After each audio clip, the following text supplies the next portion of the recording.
Buenos días. Bueno, el día de hoy la idea es poder trabajar en el taller. Vamos a revisar cómo lo han abordado. Quiero comentarles que me encuentro conectada al celular. Ok, Kelly, no hay problema. Entonces, la idea es poder despejar dudas, poder organizar el documento, el archivo que deben entregar el día lunes. Y sobre todo ir preparándonos para el tema del parcial.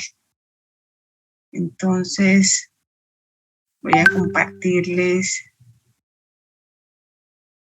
el archivo. Y, a ver, quiero escuchar quién se anima a abordar el primer ejercicio. Si no, pues entonces escogemos a alguien al azar y lo vamos trabajando conjuntamente. De los que están acá conectados, ¿hay alguien que quiera comenzar a desarrollar el primer ejercicio?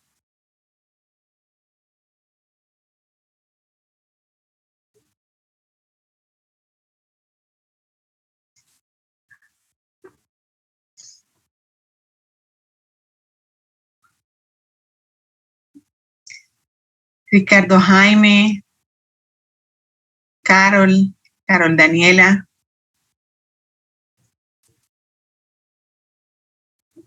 Ana María. Profe.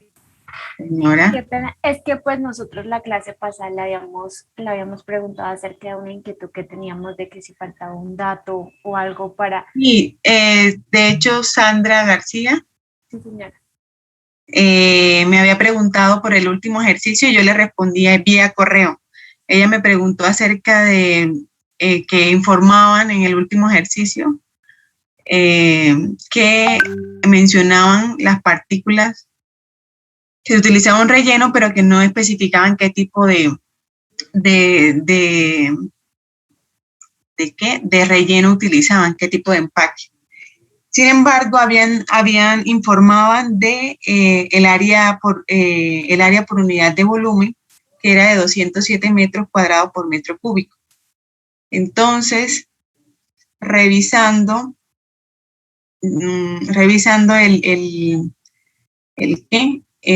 esta característica con la tabla donde se encuentran las propiedades de los empaques, dependiendo de sus características, solamente un tipo de empaque cumplía con esa área específica. Entonces allí quedaba definido o se podía trabajar con esa información. Sí, profe, para el cuarto ejercicio, pero es que en el primero, no, o sea, no sé si solo fui yo, creo que algunos compañeros de la clase pasada también tocaron que hacía falta un dato, ¿sí? Sí. Para llegar el LS. Listo, entonces si quieren yo resuelvo ese primer ejercicio para romper el hielo y de ahí en adelante entonces cualquiera de ustedes lo trabaja, ¿vale? Y lo miramos, lo resolvemos tanto por el método de Simpson como por el método de la ecuación de Krenzel análoga. Antes de pasar al primer ejercicio, voy a hacerles una aclaración del ejercicio anterior bajo la pregunta que me hizo no lo veo el día de hoy conectado. La pregunta que me hizo un compañero, entonces voy a hacer la aclaración de ese ejercicio porque lo estuve verificando y en el último punto nos pedían calcular el diámetro y yo utilicé el flujo de gas libre de inertes y sería utilizar el flujo de gas que ingresa por el fondo. Entonces voy a mostrarles el error para que ustedes lo verifiquen y entonces comienzo resolviendo el primer ejercicio y ustedes ya proceden con nosotros.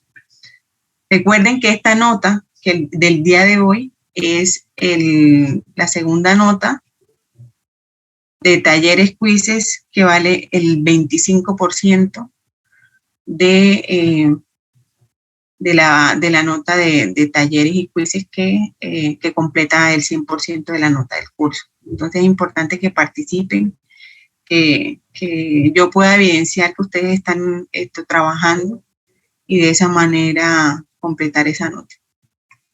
Este taller, recuerden, deben entregármelo el día lunes, a más tardar a las 12 de la noche.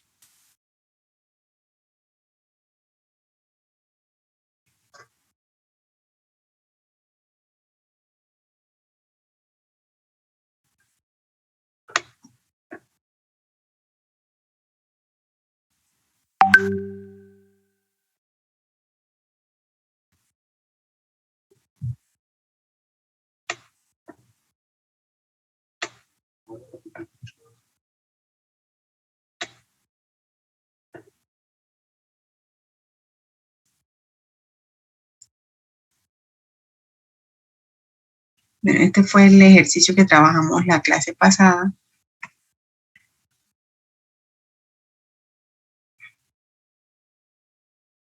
En este ejercicio al final nos pedían calcular la altura de la torre, el diámetro de la torre. Y para el diámetro de la torre, la relación que se utiliza es el flujo másico de operación con respecto al flujo de gas que ingresa a la torre. Y en este punto yo utilicé fue el flujo de gas libre de inertes, que era 80.48. Sin embargo, el dato que debía utilizar para poder calcular el área era el flujo de gas que ingresa, que era 81.3, que lo habíamos calculado al principio del ejercicio. Entonces, ese último punto, si bien la respuesta, la diferencia no es considerable, sí es importante mencionar que siempre trabajamos con el flujo de gas que ingresa a la torre para esta relación particular. Entonces, dicho esto, vamos entonces a resolver el primer punto del taller.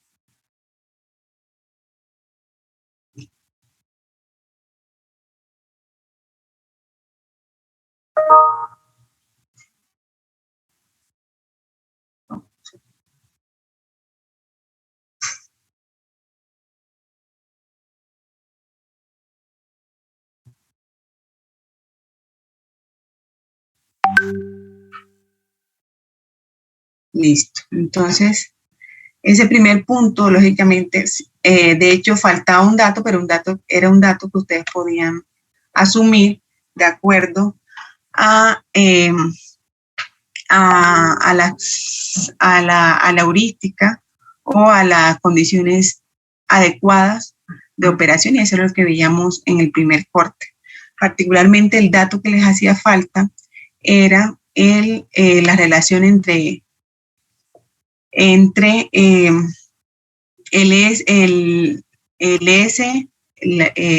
sobre G mínimo y L sobre G de operación. Entonces, en este caso, yo hice el ejercicio basándome o utilizando 1.5, que es la recomendación por heurística, y utilicé 1.5 y 1.2, que fueron, digamos que dos variaciones que hice, con el fin de analizar cómo variaba o cómo se afectaba la operación de la torre bajo las condiciones dadas. Entonces, en este primer punto, decía el enunciado: una torre empacada con un diámetro interno de 10 pulgadas usa montura belt de 1 pulgada para absorber gas de ventilación utilizando una corriente de agua de 85 grados Fahrenheit. Los datos del laboratorio muestran que la solubilidad se rige por la ley de Henry. Y de equilibrio va a ser igual a 1.5x, donde Y es la fracción molar de gas de agua en equilibrio a composiciones de de fracción molar de gas disuelto en fase líquida. La altura de unidades de transferencia para la fase gas puede ser usado para el sistema de aire-agua y es el de 1.5 metros. Como datos adicionales nos dan el flujo másico o el caudal másico de gas y nos dan las composiciones tanto en el fondo como en el tope de la torre. Finalmente nos piden determinar el número de unidades de transferencia utilizando el método de Simpson, trapecios y la altura del empaque. Entonces, para este punto, la idea era que cada uno, o si cada uno pudiera asumir una relación de operación con respecto a la relación de flujo de operación de líquido o gas mínima que se requiere para operar la torre. Y según lo que habíamos visto desde el corte pasado, se recomendaba que esta fuera al menos de 1.5 veces el flujo mínimo. Entonces, para este ejercicio, ese era el único dato que se podría asumir o podría suponer para desarrollar el ejercicio. Lógicamente, vamos a evitar que este tipo de situaciones se presenten en el parcial, pero era algo que ustedes podían asumir de acuerdo a lo que habíamos visto. Entonces, básicamente, esta N era el único dato que nos hacía falta para desarrollar el ejercicio.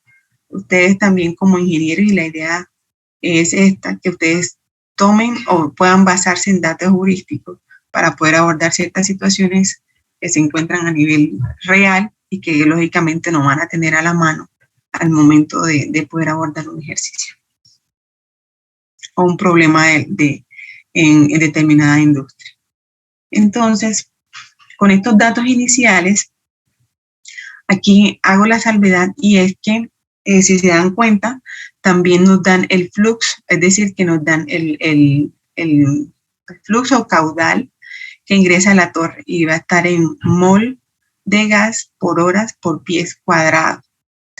En este caso, nosotros no conocemos el área transversal de la torre, pero como habíamos visto en un ejercicio anterior, esta no es una limitante para poder abordar el ejercicio.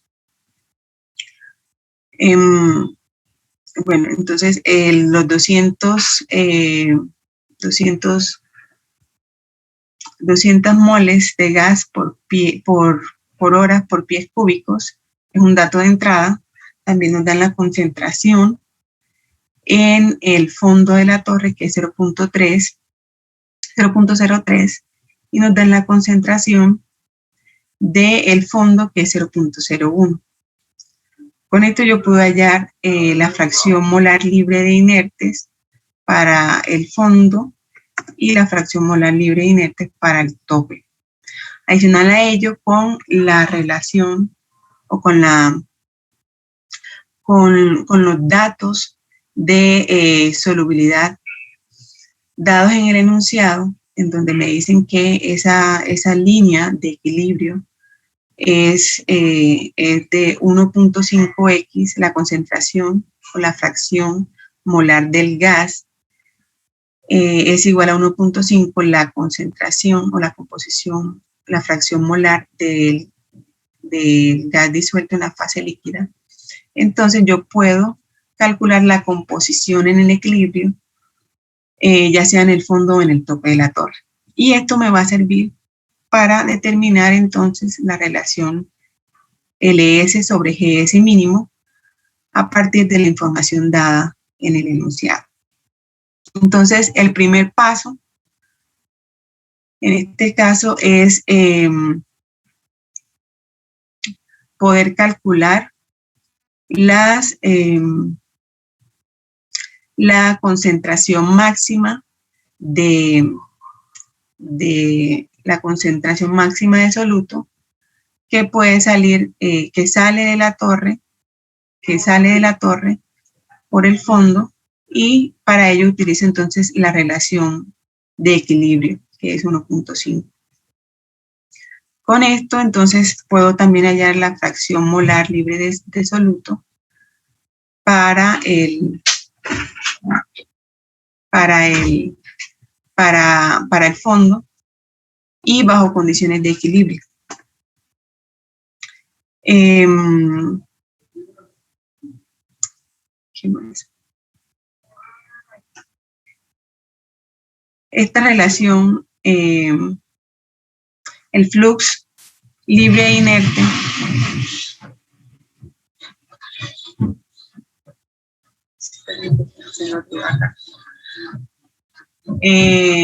el flujo de gas libre de inertes lo calculo con la fracción molar, la fracción molar para el fondo, y en este caso entonces multiplico el flux de gas que me da el enunciado, que es 200 mol de gas hora por pies cúbico, multiplicado por 1 menos C9, que sería Y1 en este caso. Con esta información, entonces, yo puedo también calcular el LS mínimo, porque conozco las composiciones o las fracciones molares libres de soluto, tanto en el fondo como en el top. Y esa es la relación que manejo para poder determinar el LS mínimo. Con ese L mínimo y asumiendo en este caso que la relación entre la línea mínima de operación y la línea de operación es 1.5, entonces determino el LS de operación, que es simplemente multiplicando ese LS mínimo que había calculado por 1.5, que es el que asume. Y era el dato que les hacía falta en el enunciado, pero que ustedes podrían asumir. Ahora, con esta información, el segundo paso, el tercer paso, es poder determinar la composición a la salida para las condiciones de operación. Esa composición a la salida la puedo determinar con este LS de operación y utilizando las fracciones o las relaciones libres de soluto que previamente había determinado por las condiciones dadas por el ejercicio. Entonces aquí relaciono tanto Y1, que ingresa por el fondo, Y2, que sale por el tope, X2, que ingresa por el tope, y de allí despejo X1, de aquí despejo X1, para poder entonces determinar esa X1 de salida. Y con X1, la fracción molar libre de soluto a la salida, puedo determinar la fracción molar a la salida.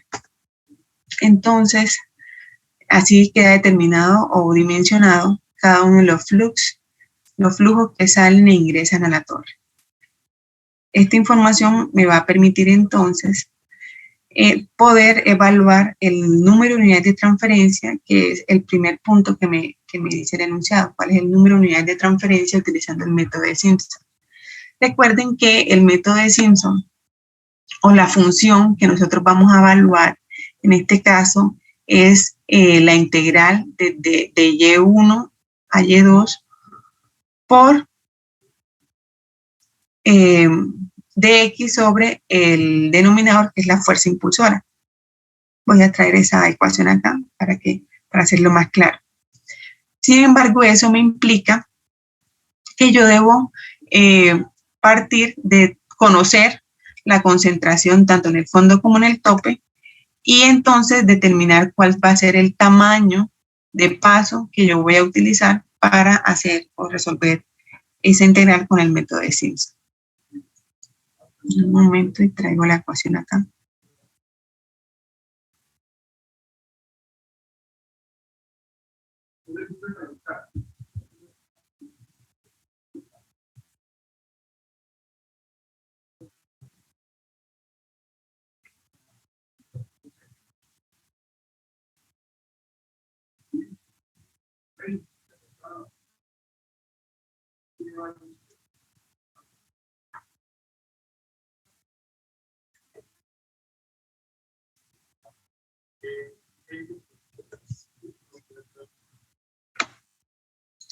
Entonces, con el método de Simpson, yo voy a resolver esta integral con límites desde y2 hasta y1, y la función que yo voy a evaluar es 1 sobre y menos y asterisco. Para eso, entonces, yo defino cuál es el paso que yo voy a utilizar para resolver la integral por el método de Simpson. Eso también me implica que yo deba conocer cuáles son las composiciones, tanto en el fondo, principalmente en el fondo de la torre, que son las concentraciones o las fracciones molares, tanto libres de soluto, para poder determinar o evaluar esa integral y poder entonces determinar tanto y1 como x1 y y asterisco, que sería la concentración libre de soluto, la fracción molar para las condiciones de equilibrio dadas por esta ecuación, esta relación. Entonces, con el número de pasos, simplemente voy haciendo variaciones y voy recalculando y evaluando esta función, que es la que finalmente voy a evaluar, voy a analizar. Aquí simplemente lo recalculo y al final entonces puedo determinar esa integral que me va a dar el valor del número de unidades de transferencia para la fase gaseosa. Sin embargo, con los datos y la información que me da el enunciado, yo también puedo resolverlo con la ecuación análoga de Kremser, que me relaciona, que me permite determinar el número de unidades de transferencia utilizando el factor de absorción, el cual lo puedo determinar o lo conozco, ya que conozco cuál es el flujo de líquido y de gas de operación y conozco la pendiente de la línea de equilibrio. En este caso, esa pendiente, ese factor de absorción es de 1.44 y yo también conozco la composición, la fracción molar de la fase gas en el fondo y en el fondo y en el tope, y la fracción molar de la fase líquida en el tope. Con esta información, entonces, yo calculo la altura, el número de unidades de transferencia, que para este caso me da 7.47. Fíjense que la diferencia entre estos dos valores, tanto por el método de Simpson como por el método de Kremser, varían en la tercera cifra decimal, en la segunda cifra decimal, y son valores aceptables de acuerdo a lo que venimos trabajando desde el corte pasado. Entonces, con esta información, ya sea que utilice el resultado por el método de Kremser o por el método de trapecios, calculo la altura de la torre porque ya conozco la altura de la unidad de transferencia que me la da el enunciado, la cual es de 1.5 metros. Entonces, con esa altura y conociendo el número de unidades de transferencia, calculo la altura de la torre.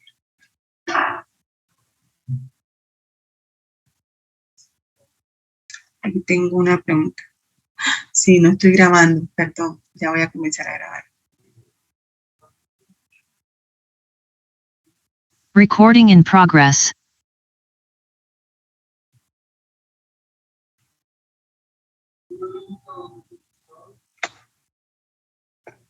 Listo. Ese era el primer punto. Y así era como se podía desarrollar.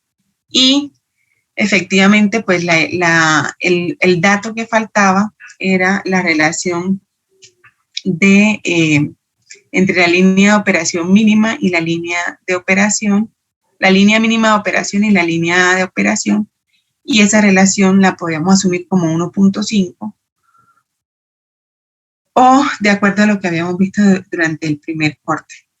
Sin embargo, por ejemplo, yo acá lo hice con 1.5 y 1.2, y posiblemente pues esos son datos o son datos que podríamos variar, que podríamos asumir al momento de abordar este tipo de ejercicio. ¿De este ejercicio hay alguna otra pregunta? Profe, Señora. ¿cuál es el criterio de parada en el método de los trapecios?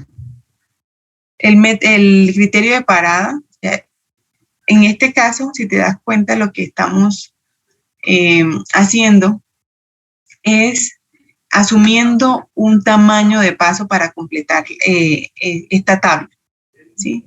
Entonces, no hay como tal un criterio de parada, sino cuánto es el paso para que el incremento desde Y1, recuerda que ese 0.03 es este Y1 y ese paso debe llegar hasta Y2, que es 0.01. Entonces, aquí tenemos, vamos a partir de Y1 y este incremento lo vamos a hacer, este incremento de 0.01 lo vamos a hacer hasta llegar hasta Y2, que es 0.03. 0.03. 0.01, perdón. 0.03 de inicio y 0.001. Este Y2. Entonces, vas a evaluar o vas a hacer el cálculo para cada uno de estos parámetros y lo vas a hacer para el paso que selecciones variando desde Y1 hasta llegar hasta Y2, a la concentración de Y2, porque esa es la evaluación de la integral. Desde Y1 hasta Y2, desde Y2 hasta Y1.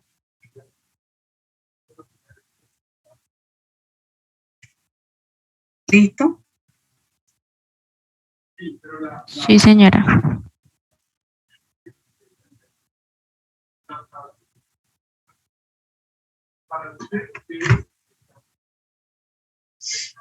Vale, entonces,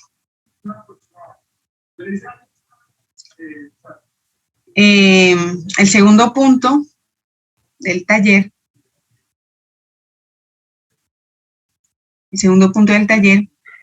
bueno, que aquí lo coloqué como Teresa, este es el segundo.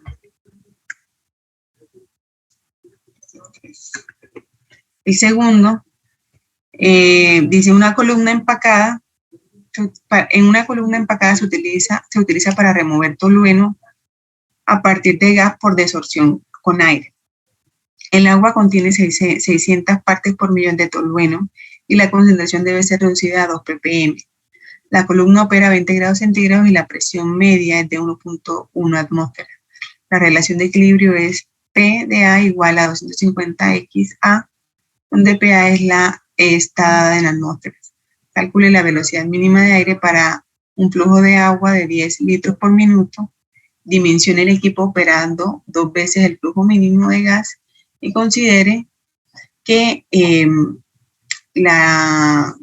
esta es la altura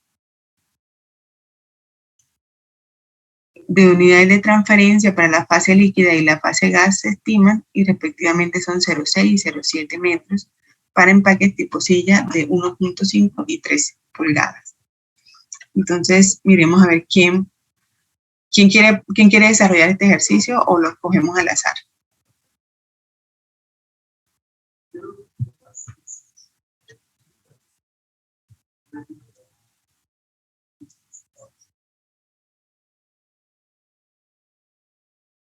O les doy este tiempo para que ustedes lo desarrollen y solamente me entregan y califico sobre lo que me entreguen el día lunes.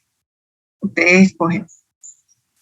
La idea es que aquí tengamos la oportunidad de poder desarrollar los ejercicios y despejar dudas. El martes igualmente yo les estoy enviando este Excel en donde están resueltos todos los ejercicios para que ustedes puedan corroborar. Y el martes en clase, si hay alguna otra duda adicional, entonces la despejamos aquí conjuntamente. Entonces les pasaría este Excel donde están resueltos los 4 ejercicios y Si hay alguna duda adicional, entonces me la van comentando. A ver. Y solamente les calificaría sobre el trabajo que me entreguen el día lunes.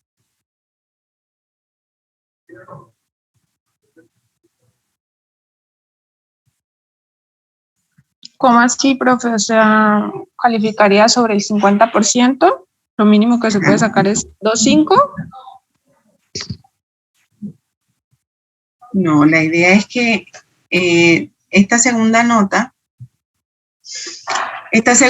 se sumaría con la nota del taller pasado.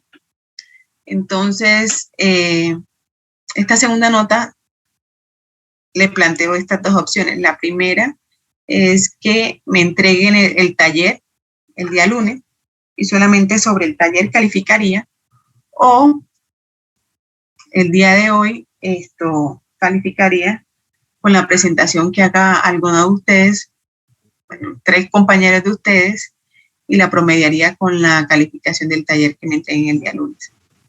Profe, pues según habíamos entendido, usted nos avisaba una clase antes, según lo que habíamos hablado, a qué personas les tocaba exponer para que solo esas personas tuvieran que hacer como la presentación, o sea, que no se perdiera como el tiempo haciendo 4 presentaciones. Y, por ejemplo, a mí que yo hice 4 presentaciones y no me hubiese tocado exponer, pues eso es de alguna manera un tiempo que se pierde realizando la presentación, no más. Pero igual no es necesario hacer la presentación. Si ustedes lo han desarrollado en Excel, me lo pueden presentar en Excel. No es necesario hacer una presentación. Yo no había dicho que, bueno, no recuerdo, perdón si lo dije, no recuerdo haber dicho que la clase anterior iba a seleccionar, sino que el mismo día de la clase, al igual que la dinámica de la vez pasada, se iba a seleccionar uno de los compañeros. Incluso hoy le estoy dando la opción de que cualquiera de ustedes que ya haya hecho ese ejercicio, pues lo pueda presentar y lo evaluamos.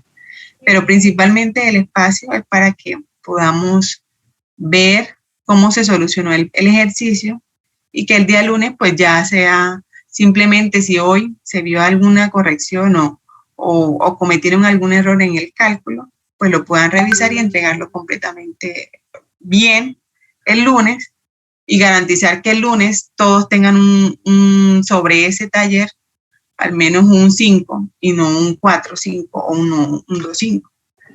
Pero pues por mí está bien, profe, esa segunda opción que plantea de presentarlos el lunes. Así la nota no depende de ningún compañero. ok, pero se perdería este espacio en donde podemos despejar dudas. Yo quisiera escuchar a otros compañeros qué piensan, qué opinan.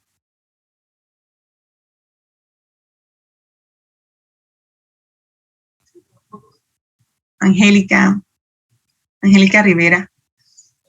Señora, profe. No, perdón. María Paula Figueroa.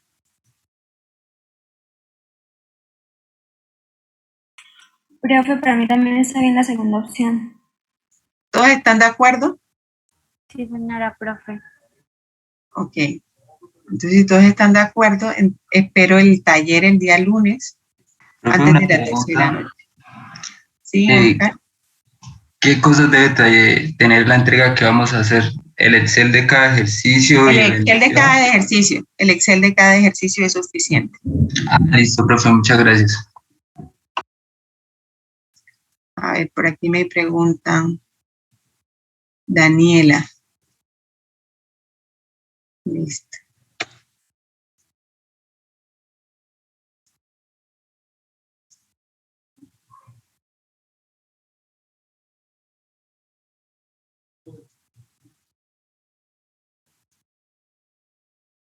Oscar Julián, ¿recuerdas que la clase pasada tenías algunas dudas? No sé si quieras y aprovechamos y las resolvemos ahorita.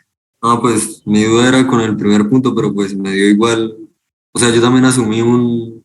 1.5. Sí, señora. Y Ah, pues bueno, la perfecto. altura me da lo mismo. Ah, bueno, perfecto.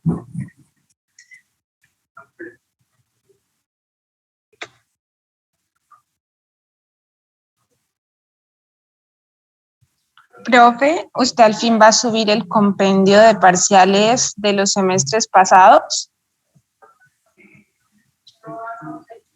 Algunos. El día de hoy vamos este parcial me toca organizarlo a mí y a la profesora Claudia, y hoy vamos a organizar el parcial. Entonces, la idea es que la otra semana podamos hacer en clase al menos 2 ejercicios tipo parcial que tengan tanto preguntas teóricas como ejercicios prácticos y podamos estar preparados para ese parcial. Pero ¿cómo lo han visto? ¿Cómo se han sentido con respecto al tema? Pues a mí me parece en general un poquito más, o sea, es que como este tema tiene el tema anterior, Exactamente. está fácil, es como retomar cosas nuevas y ya, pero no sé de pronto qué tan complicado, qué tanto se pueda complicar en el parcial. No, allí lo que sí vamos a tener en cuenta es la cuestión del tiempo que me hicieron la solicitud para el parcial pasado. El tiempo no fue suficiente. Vamos a ampliarles un poco más el tiempo y igualmente verificar, no, sino estar muy cuidadosos con el tema de puntos y comas de la plataforma Moodle para que no se presenten esos inconvenientes que al final se presentaron.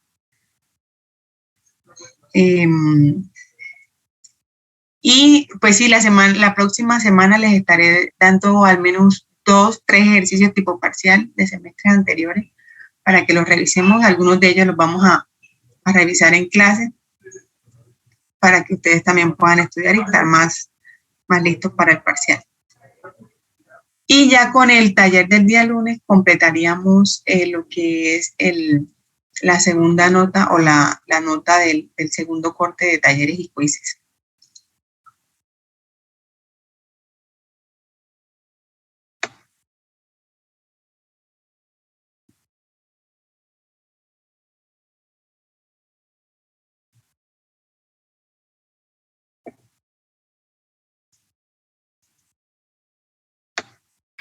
Profe. Señora. Profe, es que yo sí tengo unas duditas. Si quieres podemos aprovechar y la resolvemos ahorita en clase. ¿Ya? ¿Puede ser ya? Sí, ya. Listo. Profe, es que en el ejercicio de una columna empacada se utiliza para remover tolueno a partir, el que nos da las partes por millón. Sí. Luego nos dice que empaques tipo silla. El 4. El 4, el ¿cierto? Tercero, el que tiene ítem 3. Sí. Sí, luego dice que empaques tipo silla entre 1.5 y 3 pulgadas. Entonces, digamos, en mi caso, yo calculé el diámetro a partir de SDP igual a 1.5. Y luego hallé la relación diámetro sobre DP y no me da entre 8 y 20, que creo que es la óptima. Exacto.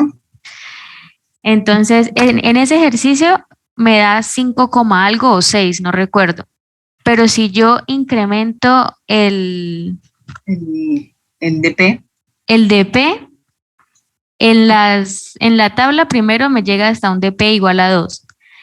Y me di cuenta que entre más aumentaba el DP, la relación D sobre DP daba más lejana a 8.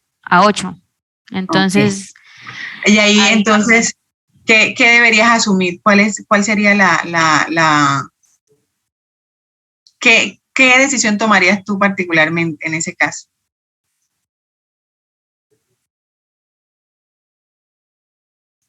Profe, pues la decisión que uno tomaba era cambiar el DP, ¿no? Pero pues acá... o sea, poner un DP menor a 1.5. Correcto, exactamente. Si no está en ese rango, debes asumir un DP que te cumpla con esa relación diámetro sobre diámetro nominal sobre diámetro de la torre. Y con eso, entonces estarás cumpliendo con los datos heurísticos, que es lo que principalmente se busca o se cumple o se quiere alcanzar para que la operación de la torre sea la óptima. Vale, profe. Gracias. Profe, entonces yo tengo, o sea, en base a lo que usted está diciendo, o sea, yo lo hice, o sea, no especificaban el tipo de empaque, solamente decían que era tipo silla y pues sabemos de qué tipo silla hay varios. Hay varios, exactamente. Entonces, bueno, yo trabajé con tipo silla en cerámica, ¿Sí? pero tipo Bear. Y ¿Ves? me pasó lo mismo que la compañera, sí. Y o sea, el primer, con 1.5 me daba 6,27, algo cercano a la relación D sobre DP, o sea, pues, que tiene que estar entre 8 y 20, y la otra me daba 4,29. Entonces yo concluí de que la dejaba en 1,5. Pero en base a lo que usted está diciendo, pues yo también estaba pensando de pronto en tomar otro tipo de empaque. Pues sabemos que están los super intalots, están los... Sí, entonces no sé, también puede ser otra solución, ¿no? Exactamente. Allí lo importante, lo que les digo, es que ustedes formen también su criterio como ingenieros. O sea, estos son ciertos datos de heurística y se les da la información, pero ustedes creen su propio criterio y esa es la idea de estos ejercicios. Si se dan cuenta, en el primero no les daban un dato, entonces, ¿qué criterio ustedes tenían? O sea, ¿qué decisiones deben tomar ustedes como desde el punto ingenieril para poder abordar el ejercicio? Igualmente, cuando en este caso, o sea, todos los ejercicios van a tener una mañita o algo. Igual, por ejemplo, en el tercero, en el tercero sí que está como 2, allí les dan unas relaciones volumétricas. En ese caso, ¿cómo se trata ese tipo de información? ¿Qué asumen? ¿Sí? Entonces, todos van a tener ciertos criterios que es necesario que ustedes formen para poder abordar determinados tipos de ejercicios o situaciones. Y allí lo importante es que ustedes se basen en lo que ya conocen. Entonces, ahorita la compañera Ana María la compañera lo estaba planteando, es que no me da, o sea, la relación que ustedes proponen en el ejercicio no está dentro del rango. Entonces, ¿qué debo asumir? Igual en el primero, o sea, no me dan la relación de flujo mínimo. ¿Qué asumo? ¿Qué hago? Entonces, ya no se trata, ya ustedes están a puertas de ser unos ingenieros químicos y tienen que crear un criterio para poder tomar ciertas decisiones. Y es particularmente lo que se quiere con este taller, que ustedes creen su propio criterio basado en la información que se les ha aportado en el curso.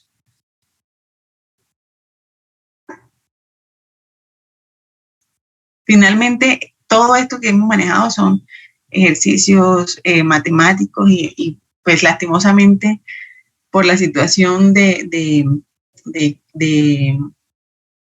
alternancia y demás, pues no vamos a poder tener la riqueza de poder evaluar todas esas opciones. Y entonces sí vamos a tener que solamente tener en cuenta datos numéricos. Pero ya cuando uno sale y se enfrenta a la realidad, pues son otras las situaciones y es lo que nosotros queremos un poco aproximar con este tipo de talleres. Profe, y cuando en un ejercicio nos dicen empaques tipo silla, ¿son los sillas de Bear de cerámica? Pero fíjate que, mira, porque por ejemplo en el punto 5, en donde no les dicen sino el área, normalmente hay 4 parámetros, que es el CF, que es el parámetro del empaque como tal, está el DP, que es el diámetro de nominal, está también el área específica, está ¿qué otro criterio? Está, creo que esos son los 3 principales. Entonces, para esos casos particulares, para esos casos en donde tú dices solamente silla, en el último, deben asociar, o deberíamos, por ejemplo, en un ejercicio siempre deberíamos asociar otro parámetro, ya sea el área específica o el diámetro, para poder acotar un poco la información. Pero particularmente si te dicen silla, siempre lo debes relacionar con otro parámetro para tener seguridad.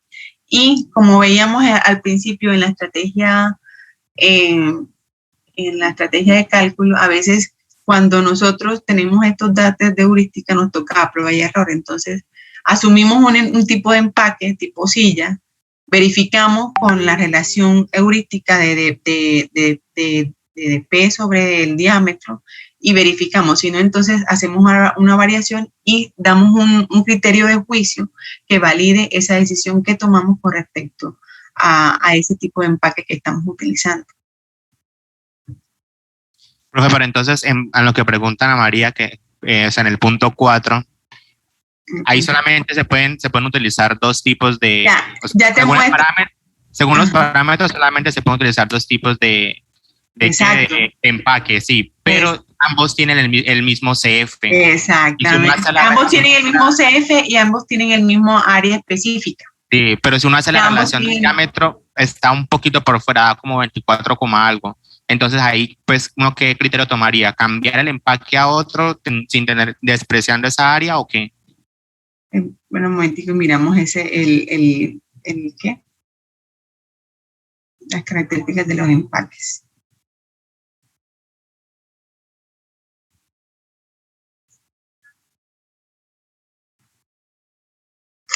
Este es la tablita que les había compartido. Entonces, para el último punto,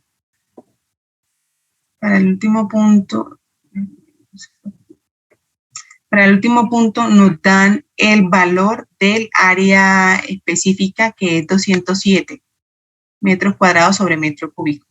Pero aquí tenemos sillas Intalox de plástico.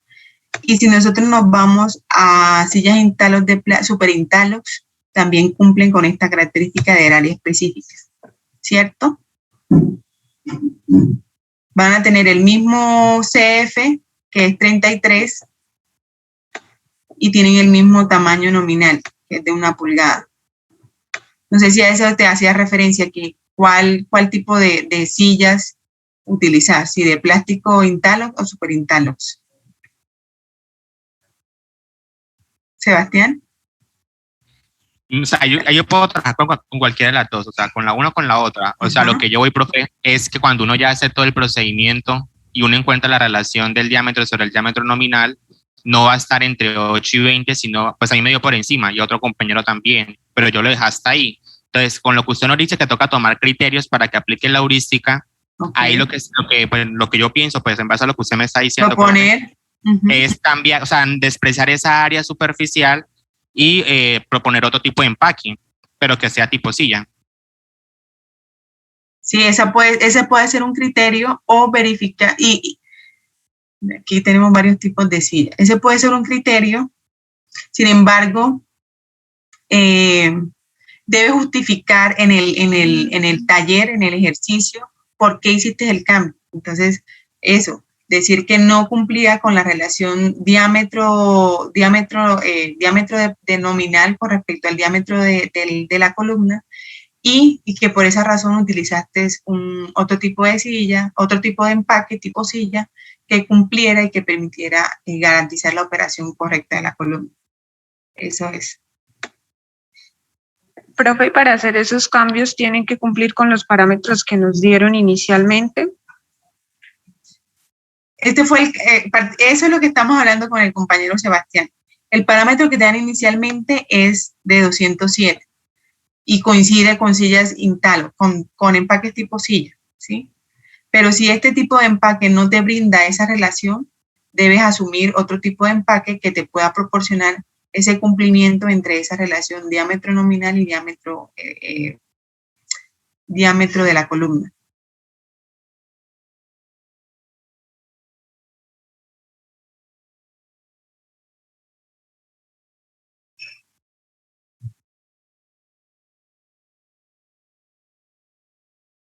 De hecho, nosotros en algún otro ejercicio habíamos también dado el coeficiente de empaque y no cumplía esa relación y nos tocó bajarlo hasta que cumpliera, y así sucesivamente,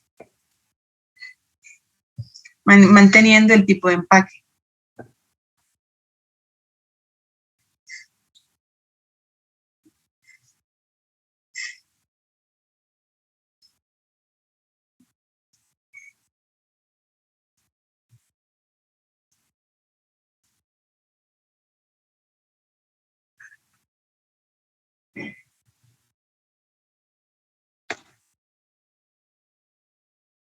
¿Alguna otra duda del ejercicio, de los ejercicios?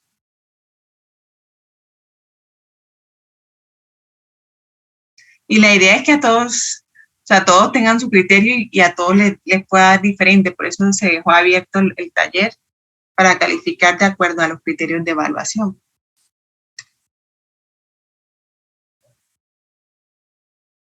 Yo tengo una duda con respecto al segundo ejercicio. El segundo es sí.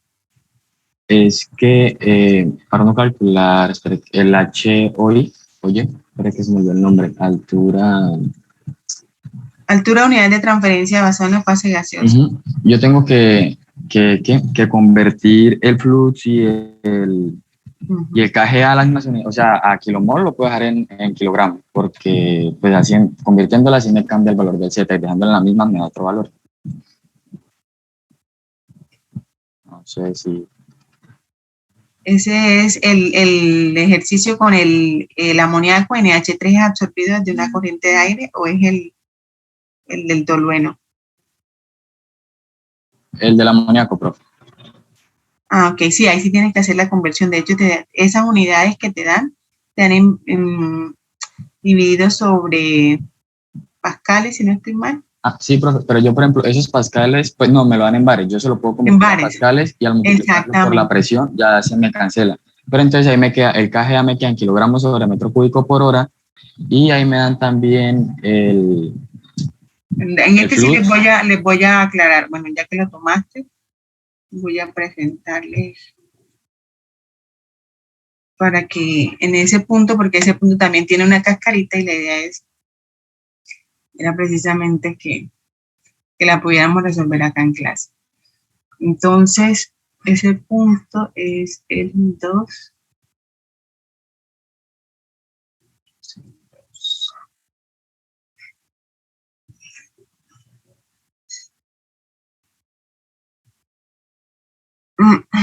Déjame ya de proyecto para que despejemos esa duda.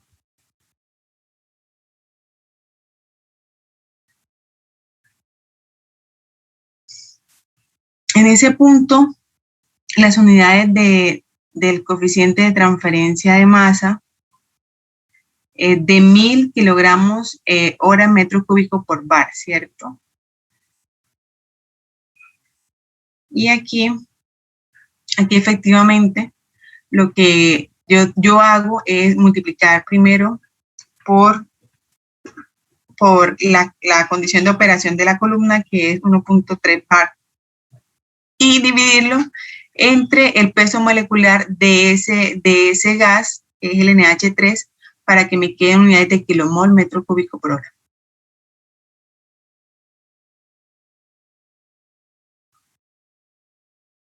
Ah, listo, profe. Es que yo lo que hice fue una vez el flux dividirlo por pues ya después de haber quitado la presión.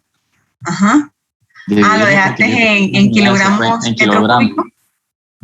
Sí, pero entonces está mal porque pues toca convertirlo a con su respectivo peso molecular. Sí, ¿recuerdas cuando trabajamos cuando hablábamos de estos coeficientes, trabajarlos en moles por hora por metro cúbico?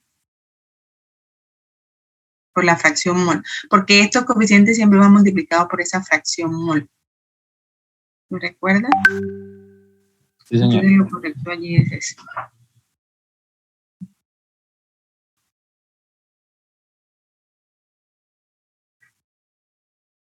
Listo, entonces espero entonces el taller el día lunes y nos vemos el martes para comenzar a hacer ejercicio tipo parcial. Señora. Profe, en el último punto que piden la potencia, nosotros no tenemos ese delta de P sobre Z, pues de la fórmula de la potencia. La potencia.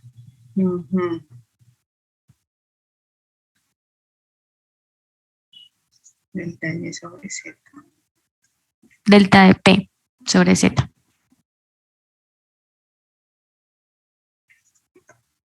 Fue una pregunta, ¿ese no se calcula con la gráfica? Pues yo lo hice calculando la gráfica, no sé si... Así, ¿recuerdan el primer ejercicio que hicimos donde nos permitían calcular la potencia? Es igual, es el mismo procedimiento. Gráficamente lo podemos determinar con las condiciones de operación que hayamos cuando estábamos determinando el diámetro del empaque. Es que en ese ejercicio es un ejercicio completo. Nos piden desde la altura hasta el diámetro. Una vez calculamos el diámetro, tenemos que haber calculado el coeficiente de capacidad de operación. Y con esa información, recuerden que hay unas curvas que nos dan, esas curvas nos dan también la caída de presión. Con esa caída de presión, nosotros podemos determinar la potencia ¿qué? La potencia requerida para impulsar el gas. Entonces, ahí gráficamente con las curvas empíricas que relacionan el factor de el coeficiente de capacidad con respecto al flujo, el parámetro de flujo, podemos saber esa caída de presión y con esa caída de presión podemos determinar la potencia.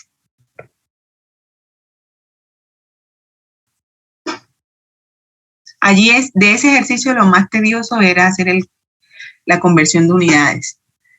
Si era que lo querían trabajar todos en las mismas unidades. Pero de resto se podía trabajar, tienen todos los datos. Y allí la cuestión era también el empaque, poder seleccionar el empaque.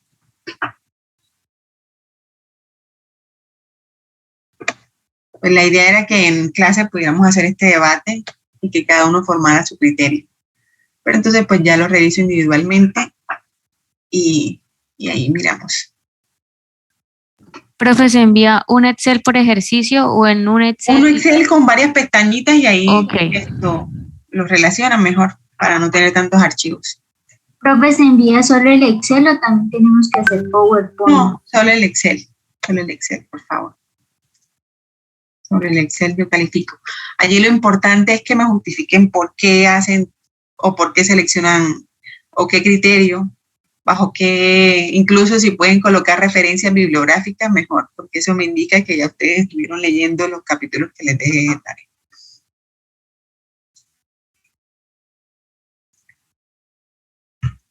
¿Listo? ¿Alguna otra pregunta? Angélica, yo entonces, la otra semana, Angélica, que fue la que me estuvo preguntando por los parciales, por el ejercicio tipo parcial, dejo en el Drive 2 y durante las clases desarrollamos 2 y de esa manera pues hacemos todos los ejercicios tipo parcial que están disponibles. Yo creo que con eso estaríamos más que suficiente. Allí les voy a hacer un resumen para el próximo viernes a similitud del corte pasado. ¿Qué pasa cuando trabajamos en absorción? ¿Qué pasa con absorción? ¿Cómo cambia para el parámetro de flujo, que es uno de los parámetros que se modifican principalmente cuando trabajamos en absorción o desorción? Porque la relación LS sobre GS, LL sobre G cambia, porque las tomamos dependiendo al topo, al fondo, dependiendo de cuál sea la corriente más concentrada, ya sea si estamos en absorción o desorción. Y saber qué criterios de decisión, qué datos de heurística son los que deben tener en cuenta para poder tomar la mejor decisión. Entonces, si no es más, entonces nos vemos el día martes en clase. Gracias, profe. Gracias a ustedes. A cualquier duda le podemos escribir a un correo. Al correo seguro que le responde enseguida. Profe. Señora. Profe, el lunes la hora de consulta puede ser hasta las 6. Sí, dale. Pero me escribes un correo, por favor. Pero me escribes un correo. Bueno, gracias. Listo, vale.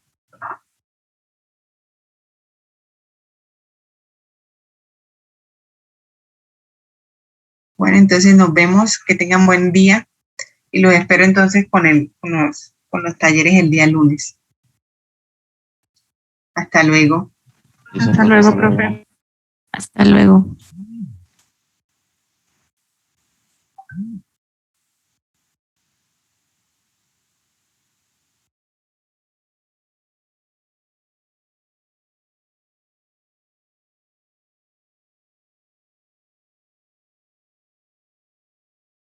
Recording stop.